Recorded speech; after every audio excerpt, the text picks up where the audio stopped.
Hello kabayan, kamusta? At nandito tayo ngayon sa Road 9. Ito yung store sa Road 9 na palagi kong sinasabi sa inyo na murang gulay kay Kuya. O, tandaan nyo, ang katabi niyan ay orange. Ayan. Actually, rotonda yan eh. Circle, yun yung tulay. Nakikita nyo yung Etisalat dun sa dulo? Katabi niyan yung Almo Mart. Pasyalan nyo rin. Maganda yung Almo Mart. May mga Asian spices, snacks, etc. etc. So ayan yung paligid ng Road 9. Kaya famous ang Road 9 dito sa Maadi dahil napakarami ditong choices. Marami naglalakad dito. Nako, lalo na kapag Thursday night, Friday, kasi nga halos lahat ng shops available na nandito. Restaurant, nandito actually yung favorite ko yung Zuba. Hindi ko lang alam kung nandito pa. Meron akong yun, number 1 recommended ko kung gusto niyo matikman yung mga Egyptian traditional food. So pasyalan natin. Actually winter ngayon, hindi masyadong maganda yung mga gulay. Most of the time ang mga kapaki-pakinabang lang pag winter sa Egypt, mga fruits. Pero meron silang mga papaya Tsaka mura talaga kay Kuya. Ayan. Camel Ganzabil. Magkano yung luya per kilo? May na kamsin, 250. Mura na yan kasi sa luya store sa 233 Tultumea kamsin. Sa Deglamadi 350. Hena 250. So mura. Ayan si Kuya. Say hi. Hi kabayan. I will post it in Facebook and they will come here to buy. Pak choy. This is pak choy?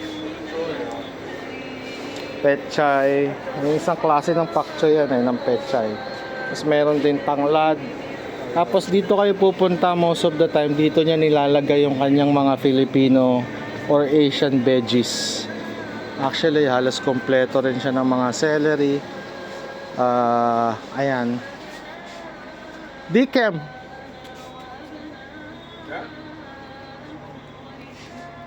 The big one? Per size 45 yung malaki. The small one 30, 35. 30, 35. So it depends. Pero sa inamiten, telata-telatinda, sabayin, kalos. Kitirawi.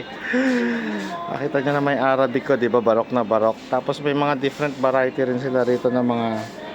Ang hirap lang makahanap ng mga kalabasa na nakasanayan natin sa Pilipinas. Lagkitan kasi yung mga nandito, yung madaling madurog. So pag winter, may enjoy nyo yung spinach, sebenek. Yan, kung mahilig kayo sa sebenek katulad ko. Yan ang mga may enjoy nyo. Mint. Yan, celery. The celery wahid kem. Ashrin lang to. Sa ibang shop 30, 40. Mura dito.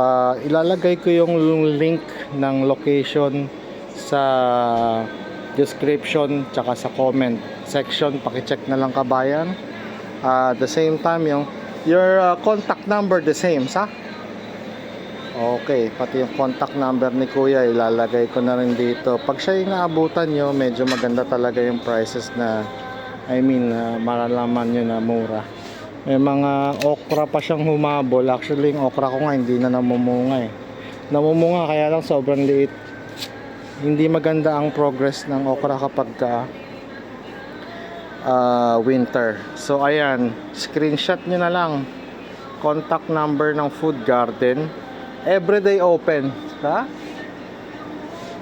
From 8 to 8. 8 to 8 a.m. to 8 p.m.